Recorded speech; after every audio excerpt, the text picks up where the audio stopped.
So when I graduated from high school in 1960, I entered the cloistered Trappist monastery of the Abbey Gethsemane in Kentucky. And for the nearly 6 years that I lived there in this cloistered silence, chanting the Psalms, I was immersed in the timeless wisdom of contemplative Christianity. And I was privileged to have Thomas Merton as my guide, guiding me in this contemplative way of life, which I came to understand as a life in which we learn from God how to seek and find and give ourselves to God, who's wholly given to us in each passing moment of our life, on up to and including the moment of our death and beyond this way. And he led me into the classical texts of the mystics. And in the classical texts of the mystics, the Christian church, um, what you see in all the mystics is that they're trying to help us to discern where we are on the spiritual path this way. And particularly when we come to a particularly subtle point of unitive states of union with God in contemplation. And therefore, what I want to do is I want to take a text, a classical text, and I want to refer to the cloud of unknowing, and which Bob will be pleased about because of centering prayer and Thomas Keating and Basil Pennington and so on. So I like that because it gives kind of a take, but we could go to each mystic and each mystic teacher, John of the Cross and Teresa of Avila and Meister Eckhart and these teachers, Julian of Norwich, each in his or her own way is offering this guidance. But I'm going to choose the cloud to kind of capture the sense of when religion becomes mystical, and also as a way to pray and as a way to live. And in the very first chapter of The Cloud, 14th century England, anonymous author, the author of The Cloud says he's able to observe four stages in the Christian life. And really, there are four stages of engaged experiential commitment and awareness of God's presence in our life. I also think these stages I want to mention are universal in all the world religions. Each each religion we can see the members have the same, it's the universality of the way. And the first way is the common way of life. And the common way is that a person's a Christian because it's cultural. It's their cultural heritage. It gives moral guidance. It gives a sense of belonging. And they're living their life this way. The next phase is a special phase. And the special phase is where God becomes personally real to you in your heart, that you've experienced the presence of God in your life. And it's a life of devotional sincerity. So when Jesus says, follow me, we prayerfully seek to understand how do we follow Christ and live as Christ lived and share that Christ life with other people, devotional sincerity. In the efficacious unto holiness, efficacious unto holiness. So in this the life of devotional and sincerity, we experience God's oneness with us, but veiled in our insights of God and veiled in our remembrance of the path in which we've been led by God up to this present moment, and veiled in our intentions, and veiled as aspirations and inspirations to be more Christ-like and so on, efficacious unto holiness, knowing that when we die in hope that we will not be annihilated, but consummated. When we pass through the veil of death, it'll be unveiled infinite union with the infinite as destiny, as divine destiny. God's will for us is God. The author of The Cloud of Unknowing says, and he says this in a little foreword to his book, that what happens with some people, maybe actually most devout Christians, is there's a moment of quickening. And the moment of quickening, he says, it's a blind stirring of love in the innermost core of your being. That as you're sitting there praying, and there's this taste of a oneness, but it's innermost. It reaches, and here's my sense of mystical awakening. Imagine there's a big circle, and the big circle represents our soul. And our soul is the interiority of ourself, created by God in the image and likeness of God. In the special way of life, God beyond us and God within us flows into our reflective consciousness as insights into the ways of God in the prayerful reading of the scriptures and so on. And God flows into our memory by the sacred history and how mysteriously we've been led by God right up to this moment. We're on a path not of our own making. And also, God flows into in our uh, uh, desires to desire God, because God's desire, our desire for God, is an echo of God's desire for us. This desiring of God, and we seek this in a daily rendezvous in prayer. And in this prayer, at this stage, prayer tends to be Lectio Divina, a kind of a prayerful sitting in the presence of God, and you listen to Christ, you listen to God. When Jesus said, "Don't be afraid, I'm with you always." Uh, we believe and hear that the presence of God is actually telling us right at that moment not to be afraid. Lectio Divina is sustained receptivity to the voice of God heard in our heart. And God then says to us, "Now I've spoken to you, you talk to me. Where are you at?" And this is meditation. Meditation is a dialogue with God. You might journal this out, reflections and insights and sifting it out. What is this? And prayer is desire. Help me with this. I cannot deepen my awareness of your oneness with me unless you deepen it. So help me be faithful to this. And you go out and you live your life. And you come back the next day and you live and you share it with others. And Christian life. Or you say, "Is there a Christian in the house? Raise your hand." Like, this is life. What happens with some people in the blind stirring of love is the quickening. It's different. Here's our soul like this, and God beyond us passes right through the interiority of ourselves, like a shooting star, into the hidden presence of God within us. And simultaneously, God within us passes right through the interiority of ourselves into God beyond us. And for a fleeting moment, we're transfixed between God within us and God beyond us, except there's no between. It's oneness. And it's a oneness in which we and God mutually disappear as dualistically other than each other. Now, I think everyone from time to time has moments of oneness. But what happens with some people is the desire to abide in the oneness so fleetingly glimpsed. Having tasted for myself a depth of oneness without which my life is forever incomplete, how can I find someone well seasoned in such things to guide me in an habitual state of the oneness? So, because I don't sense it in the flashpoint of oneness, anything more was given, but a curtain parted. And I was able to experience the intimate divinity of every breath and heartbeat that's always there. And but how do we do that? How do we do that? Merton said in the monastery, the whole monastic life is really centered to cultivate this. He said, there are people in the world who are being led to this, and they have no one to help them understand what's happening to them. And so, how to live a contemplative way of life in the midst of the world. And I do this by meditating. I say, I'd like to take Merton says in this New Seeds of Contemplation, the world and time are the dance of the Lord in emptiness. The silence of the spheres is the music of a wedding feast. And then he says something surprising. He says we don't have to go very far to catch echoes of that dancing. And he gives some stunning examples. He says, when we're alone on a starlit night, we're out walking, we turn to see a flock of birds descending, like in the midst of nature. It happens, he says, when we know love in our own heart in the arms of the beloved. It happens when we're with children, looking down into a child's upturned face. You know that in the presence of the child, you're in the presence of God.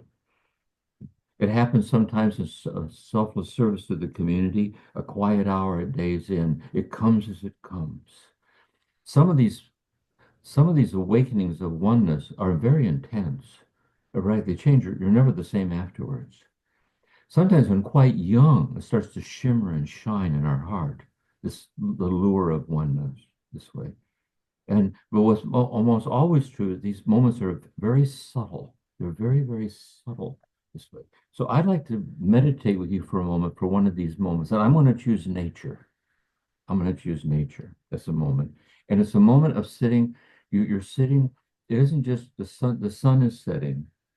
And you decide, it's so eloquent. It's so especially beautiful. You sit there giving yourself over to the beauty of the setting sun, giving itself over to you. That's the moment. And I'd like to make some observations about this moment. First observation, It's a heightened state of awareness, but you're not thinking. And therefore, the thinking you and all that it thinks is transcended in the twinkling of an eye. It's a heightened state of awareness, not rejecting thought, but simply transcending thought. Also, it's not memory. That is to say, you don't know it's a sunset because when you were little, your mother told you it's called a sunset. Why? Because through all the eons, from the beginning of the universe up till now, the sun has never, never set before tonight. First time. And for all the eons to come, it'll never set again. And therefore, the remembering you and all that it remembers is transcendent. And also in your desire, the beauty of the setting sun, that it's beyond your powers to create the sun setting. Likewise, it's beyond your powers to give yourself the experience of the divinity of the sun setting. Yet, even though it's beyond your will, it's happening anyway. And so the desiring you and all that it desires is transcended. Like the rains fall from your hands, you're left in a state of wonderment. And it's so sensual, so deeply. But if you turn to grasp it, to be gratified by it, you fall out of the richness of it.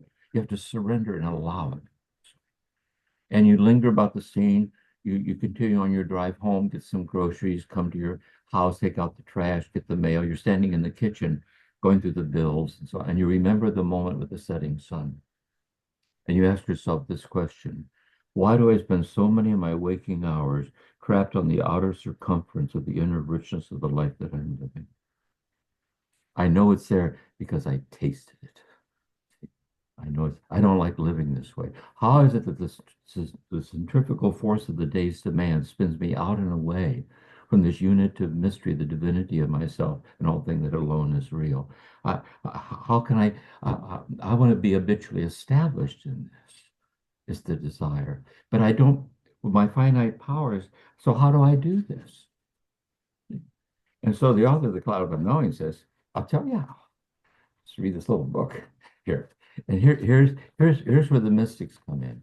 This is who the mystic teachers are talking to. They're trying to help us to discern that this is happening to us. It's very subtle. They're trying to help us understand what's happening to us. They're trying to help us cooperate with it and offer guidance in it because we're subject to self-deception. All the teachings of the mystics, of all the world religions, by the way, are about this guidance in being habitually established in the oneness that alone is ultimately real. And so for some mystic, there's no method for this. Teresa of Avila, for example, in the interior castle of the soul, she has 7 mansions of the soul. And each mansion is more innermost, and God's in the innermost hidden center waiting for you in there to go into the depths of your own soul.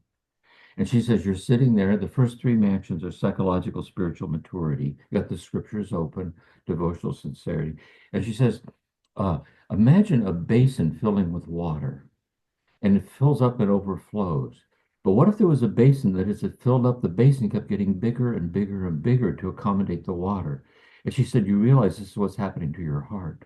That there's an infinite love pouring into your heart, and your heart's being enlarged to divine proportions. And you surrender to it that it might have its way with you. That's Teresa's way. For John of the Cross, it's passage through a dark night. This way. God sees that you're overly attached to the finite ways of experiencing God, consolations, insight, all that's gifted. And so God lovingly takes away your ability to experience God by finite ways of experiencing God in a passage through a dark night. And if you don't panic, if you do not panic, oh, night lovelier than the dawn. See, to have no light to guide you except the one that burns in your heart, and that's John of the Cross. But what you have in with a cloud of unknowing is the use of a word, like a method. You also see this in the way of a pilgrim, the Jesus prayer, the Philokalia, the way of the mantra. And so we can't make these moments of oneness happen, but here's the key. I can freely choose to assume the inner stance that offers the least resistance to being overtaken by what I cannot make happen. Lovers cannot make their moments of oceanic oneness happen, but together they learn that inner stance that offers the least resistance to being overtaken by oneness. Poets cannot make the poem happen, but the poet learns that inner stance that offers the least resistance to the flow of the poem.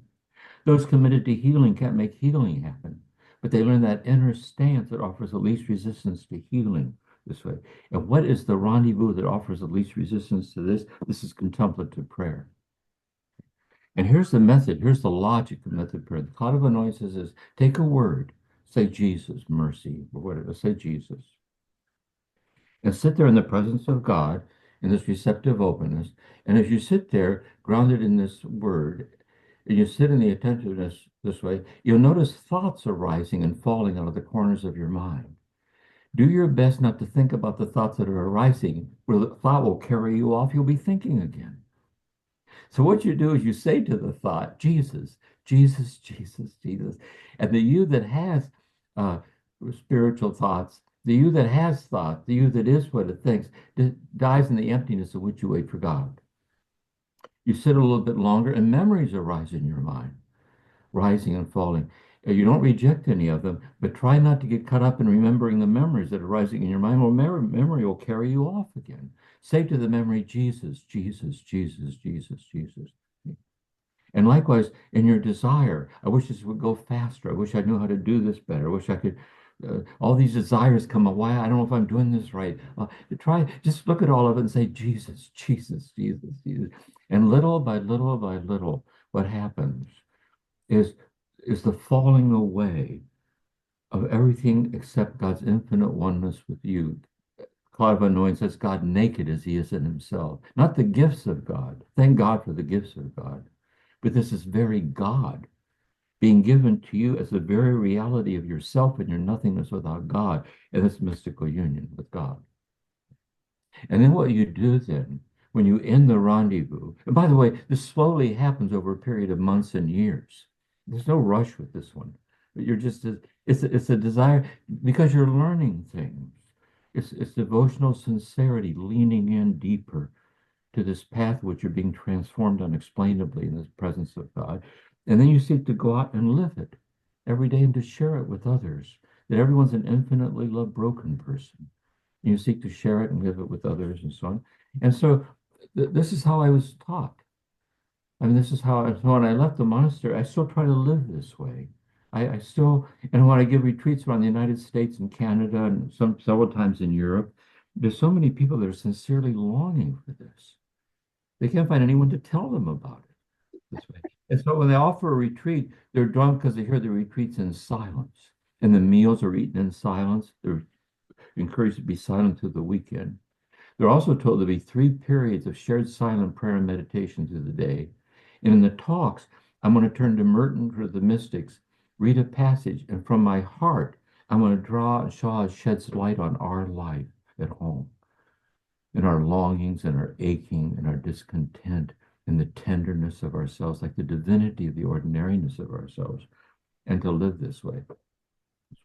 And so this is what I did.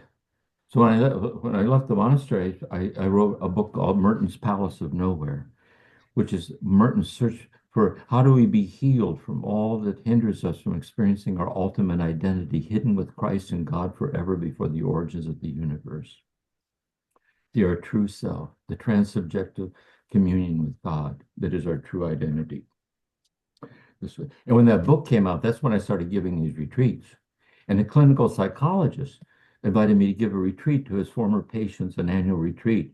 And after the retreat was over, he said that he was a son of his parents were missionaries in India. I think they were Baptist missionaries. But when he was in India, he used to visit the ashrams. And he was so touched by the depth of the gurus, of the realized yogis. And when he read Merton's Palace of Nowhere, it was his first contact with mystical Christianity. And he sensed that depth. And he said, if you're willing to make the contribution of the mystical dimensions of life to the science of psychology, I'll give you a PhD in clinical psychology with family support as a gift. All you have to do is commit yourself to it. I've been committed to it ever since. This way. So when I became a therapist, then see how does this happen in therapy? Because now what does it mean to be a contemplative clinician this way? And my sense is this, a very limited sense. First of all, there's a whole set of diagnostic things to be considered. Like what is the diagnosis? What's the onset of the presenting problem? If you're depressed, what's the intensity, severity, and degree of the depression? Is it mild depression? Is it major depression with suicidal ideation? Is it also related to medical factors, side effect of medication, chronic pain? So there's all that diagnostic grid work so that I don't know I'm talking to diagnostically. See? But the work itself, to be a scientist practitioner, is the art of it, is the art of it. And here's two ways that I experience the art of the science of psychology, the depth dimension. Um, uh, I'm going to say this. This is my thesis statement for my dissertation. Uh, In the axial moments of the psychotherapeutic process, the patient unwittingly assumes a stance assumed in deep meditation. I'm going to walk through each phrase of that. The patient, I don't mean it as the medical model, but the etymology of the word patient, the one who suffers. The person in therapy, they're in therapy because they're suffering. That's why they're there to seek, hoping that our time together they might be delivered from suffering, depression, anxiety with panic attacks, self-loathing, I mean, whatever it is, suffering. And it goes like, here's how the process goes, basically like a liturgy, by my sense. I work on a somatic, psychodynamic, existential, transpersonal continuum. The existential is how to be rigorously honest and endlessly tenderhearted toward the ways that you're perpetuating the very painful things you're trying to be free from. There's survival strategies learned in trauma and abandonment. And in order to get at the root of it, we need to go back to the origins, the psychosomatic part, and walk through it at the feeling level. And when two people are together that way, and uh, when we risk sharing what hurts the most in the presence of someone who will not invade us or abandon us, we can learn not to invade or abandon ourselves. We can be reparented in love, but there's something deeper that can happen. What can also happen is what Jesus called the pearl of great price, hidden in a field, and the field is your life. And the pearl of great price is this. It isn't just that when I risk sharing what hurts the most in the presence of someone who will not invade me or abandon me. That's true. But in the very risking of the vulnerability, I can come upon within myself the invincible preciousness of myself as infinitely loved in the mystery and the gift of myself forever. This way. Sometimes at the end of therapy, people in therapy, trauma work in different ways. And a lot of times they'll end this way. They'll say to me, sometimes they'll say thank you. Sometimes I say you're welcome. But often I say thank you. It was a privilege walking the walk with you. And the person will say this, I'm so grateful for symptom reduction. I'm not as depressed, not as anxious. I'm not self-cutting anymore. I'm so grateful, thank God. But something deeper happened in here with me. I matter. And I matter in a way I cannot explain. That somehow people differ how much they explicitly want to use God language, but it's in faith. No matter, I am God's beloved. I am God's beloved, and no matter how deep my sinfulness might be, God's infinite mercy on me in my sinfulness is infinitely deeper. So when Jesus was hanging on the cross, and one of the thieves dying, hanging with him, said, "Remember me when you come into your kingdom." Jesus said, "Well, it depends. We need to check this out. There's no free ride here. We need to walk down the list, see if you get in or not." He said, "This day you'll be with me in paradise." This is the parable of the prodigal son coming back from his rendezvous in stupidity and foolishness, memorizing his lines. If he could only talk his dad into letting him live in the garage behind the mansion. He's so sorry.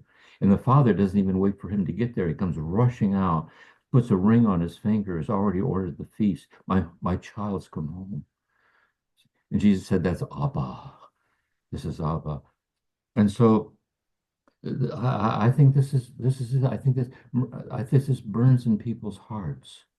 This burns with people. And so I think this, you know, about the grace of God and a path not of our own. How has it come to pass? You've come to be the man or woman who's even capable of being sensitive to these things, walking the walk. So it's like this. Look at us here at the Vatican, for God's sakes. We couldn't have planned it as if we tried. It must mean that someone's taking perfectly good care of us. God Almighty, give me the break. I mean, seriously, Jesus, seriously. And here's what's really wonderful. We recognize each other in the communal sincerity that brought us here on this journey. We're all woven into each other this way.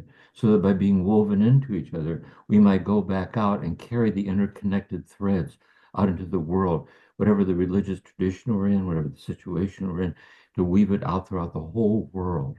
And so for me, the deep healing is the healing of what hinders me from realizing God sustaining oneness with me breath by breath by breath. And that's what I grounded in prayer.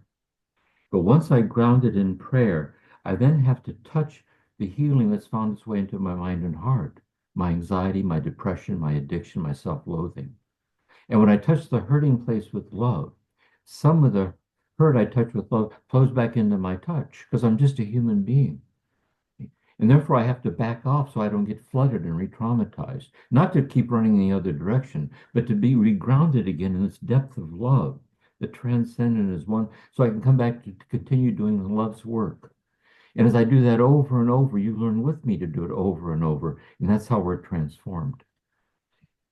And so the science of psychology then is a science that meets the suffering has to be healed at the level at which it's occurring. And science meets it in the symptoms that you're experiencing.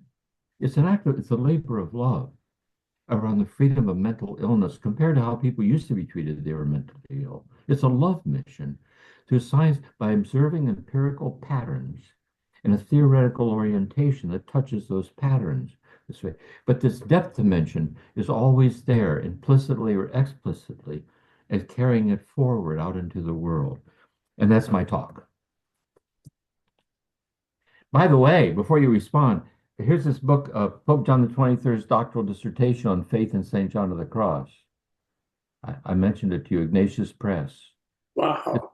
It's a stunning book. I underline it. It's And really, who wrote that? he, the Pope, Carol, I don't know how to say the Polish, Pope Oh, John, what, Carol Wojtyła, how do you say?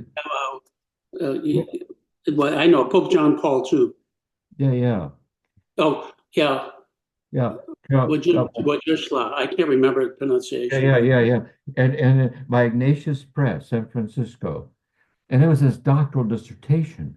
So it shows you the mystical foundations of the papacy. It grounded in, which is the lifeblood of the church. Absolutely. So Absolutely. one of the monks at a sermon in the monastery, he said, contemplative spiritual direction takes place in media ecclesia, in the heart of the church. It's two people sitting together in the deepening awareness of God's sustaining oneness with them unexplainably forever. And we help each other find our way. So, anyway, that's the gist of my talk. Okay. Uh, Absolutely wonderful. And it's just so moving, especially when you said we're here in Rome, for God's sake. This was um, I timed you, and that was 26 minutes. And I'm so glad. I was rushing it. So I'm you going were to say rushing it. You were I'm going to rushing it. say more, and I want to say it a bit slower. I wanted to give you the gist. Okay. I think I Look, can do it I without got the rushing gist. it. I got the gist of it. I just wanted to tell you the timing. Okay. Uh, and there actually were, at first I started to write notes of not what you were talking about, but what I did not hear. So I hope this doesn't, you don't take this the wrong way. It's just things that I was thinking about and you didn't say anything about. So uh, Listen, I will now not be this, offended. I will not be offended if you don't think I'm as profound as I think I am. Okay. Okay, I can handle it. It's and okay. well, and if I don't think I want to say something if that I I share don't with think you. my humility is as great as you think it should be. I want to share something I share with people. Whenever I'm talking and I can tell the flow is there, like a grace flow, I'm grateful. But sometimes I'm even more grateful for afterwards I can tell there was something in it I was missing the mark. That's what I'm always learning. Well, no, I mean you weren't missing the mark. It was Yeah, let me yeah, just talk about it. yeah. One Go of the ahead. one of the Give me your list. What do you got? well, and I'm not suggesting you should do this, okay? Okay. But I think most of the speakers are going to use PowerPoint. Now, you're not used to PowerPoint, I don't think. Everything you do is on the fly. Yeah, it is. And the reason I thought of that is because when you go through the four stages, you can lose the perspective if you don't have the list there. Well, Does that's a that? good. I could do that. I could do that. I could do a matter of fact. Let me think out loud for a minute. I used to use PowerPoint. Years ago, I gave it up for a while. You know how you can write and the people see it on the screen? I would always do it Yeah, live. that's overhead view graphs. Yeah, yeah, Yeah, yeah. So what I that's can all. do is I That's can do all. a PowerPoint on the four stages. Yeah, Next, and each everybody else is going to be using PowerPoint, so I think. okay, okay. With each phase, I could do like two or three sentences that captures the essence of the phase. Perfect. This- Perfect. Next, I would say that in that in the that in that it's in this you know what I didn't finish. I got to start the timer again. Just a Oh no, second. yeah, okay, good. This is funny. So This is there's the a common continuation. way, there's a common way, there's a special way, there's this moment of quickening. The third way is a singular way. The singular way is this. This is the singular way. And he's talking to his directee. And it goes like this. The singular way is that he said, you live now. It's this way. That somehow, uh, here's one way I put it, is that what we begin to realize is that the essential, which is this infinite love, never imposes itself. The unessential is constantly imposing itself, namely that which is endlessly passing away to the self that's passing away. But by a higher order wisdom of the imperative of our awakened heart, we can choose to ground ourselves and to seek that which never passes away. And it's, to have no light to guide you except the one that burns in your heart. It's the integrity of yourself, to commit yourself to the path. And so the path then is this way of praying and this way of living. And then he said, this is stunning about the tradition. He said, the singular way then spills out upon the perfect way, which is eternal life, which is the infinity of God unveiled. And then he says this statement. He said, the first three, the common, the special, and the singular, they begin and end here on earth. The perfect way is eternal.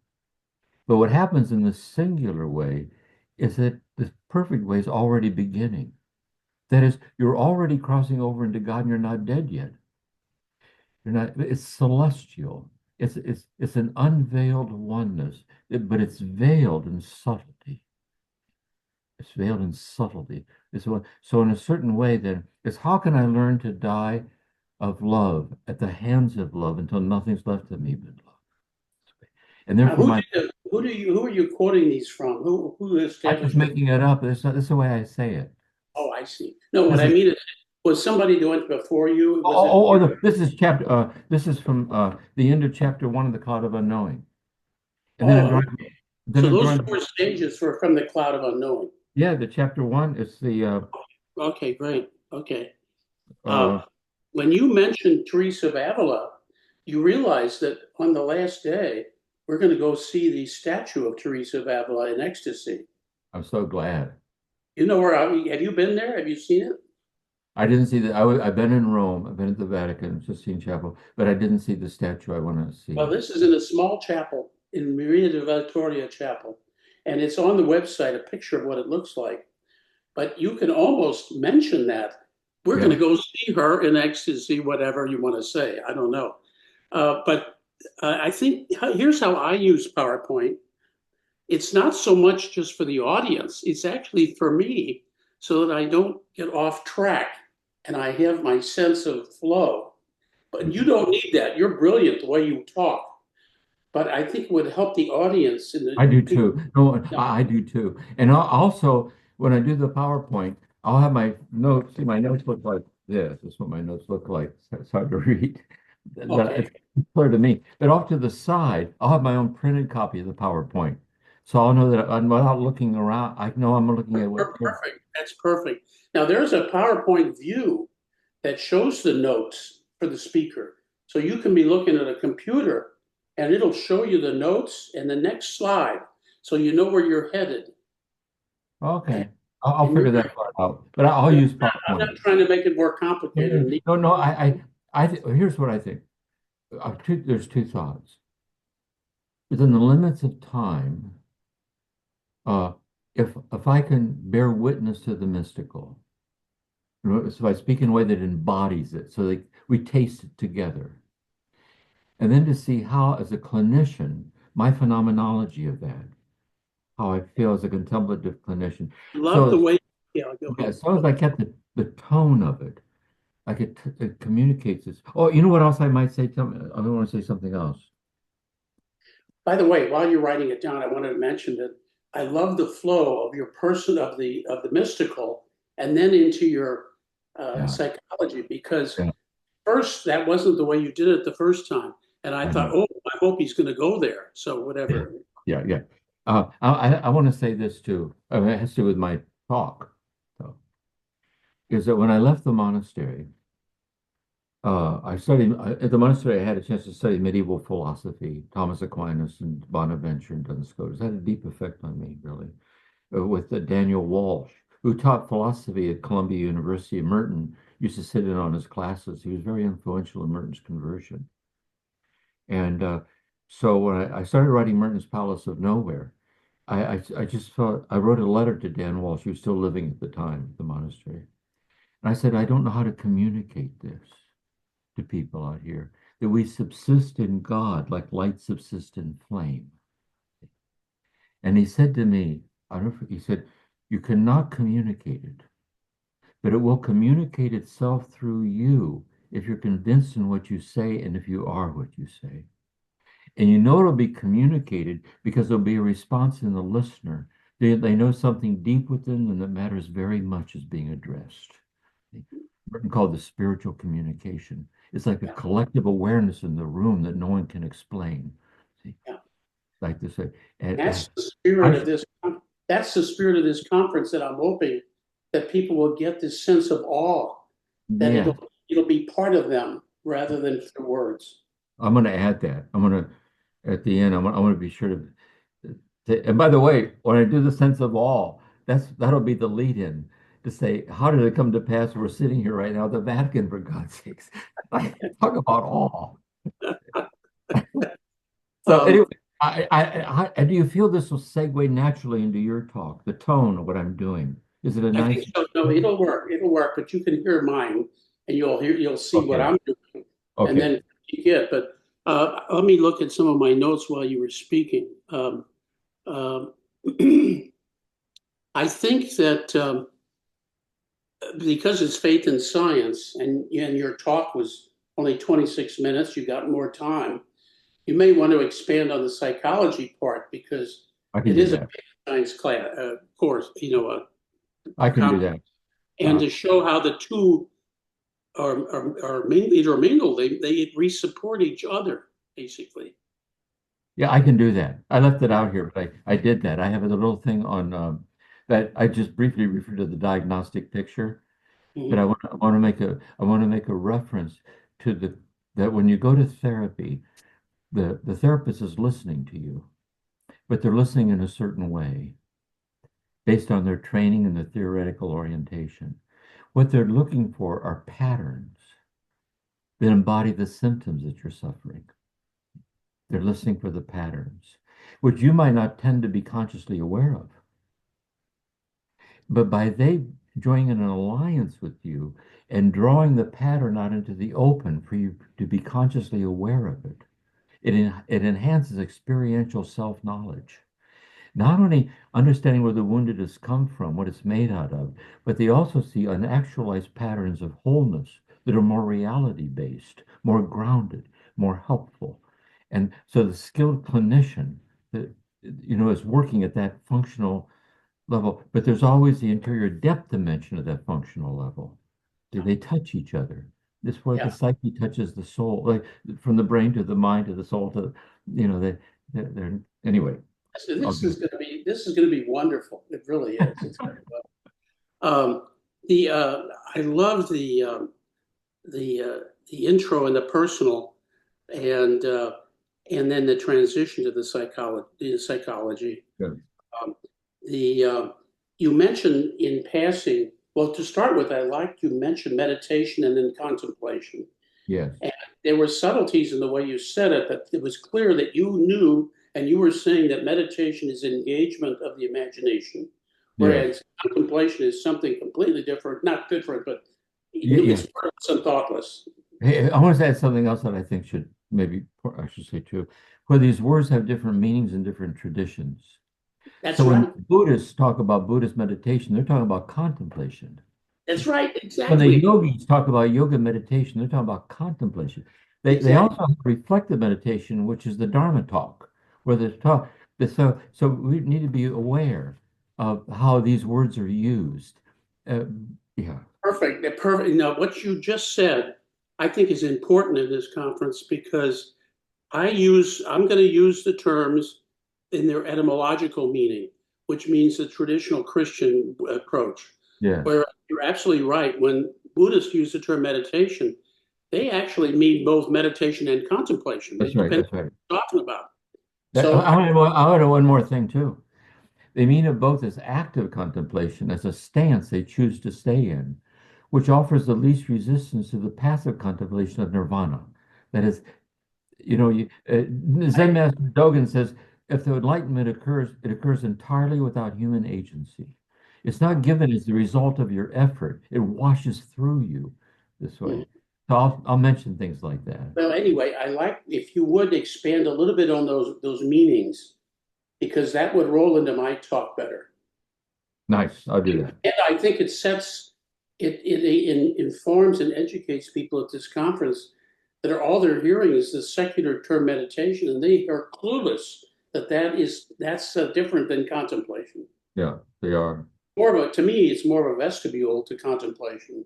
That's right. By the way, another tie-in is this. The example that I use for you're sitting with the setting sun and you're not thinking, you're not remembering. It's a moment of spontaneous contemplative oneness. You're in a Yeah. contemplative state. So therefore, you can choose to assume the stance that offers the least resistance for entering into that state, which Yeah. is centering prayer. And it doesn't, like you said, God, you can have that gift of contemplation from God and not have it be during a formal centering prayer practice. Yeah, exactly, exactly. Absolutely wonderful. Um, so that's I'm trying to look at some other notes. I think that was it. You mentioned Lectio Divina, and that is a process, in my view, that it goes through the four stages: Yeah. Lectio, Oratio, Meditatio, Contemplatio. And I find that by mentioning that, I find it can be confusing because people don't understand how that relates to meditation and contemplation. Does that make sense? No, it really, I want to say it back. It really does. Because I can slow down a little bit and clarify that. It might be Yeah, because you saw in my book that's I went through a lot yeah, of effort to yeah, yeah, make yes, yes, definitions yeah, and for what it's worth yeah. because people are confused about all this stuff. That's They're right. confused. I'll slow that down to clarify that. Perfect. And that's why I use Guigo the second, the ladder for monks, the four rungs of the ladder to God, to Oh, yeah. contemplation. Okay. Good. And that's those are the rungs of the ladder, the four rungs of the ladder to contemplation. See, so I say that I just use Lectio Divina. I'm going to say it again. Is that what Lectio Divina is? If you open the scriptures and you hear God says, "Do not be afraid, I'm with you always." In faith, you realize right at that moment, God is personally telling you not to be afraid. Lectio is sustained receptivity to a beauty not yet thought about. The very hearing of the word is beautiful. And your Yeah. heart knows it's beautiful because it's true. And that so Lectio Divina is learning to listen in a sustained, attentive way. Then the meditation then initiates a dialogue on what was received in the Lectio. You kind of sit that out and journal it and personalize it in prayer, and then that can gives rise, or can start to spill over into contemplation. Yeah. And I don't want to confuse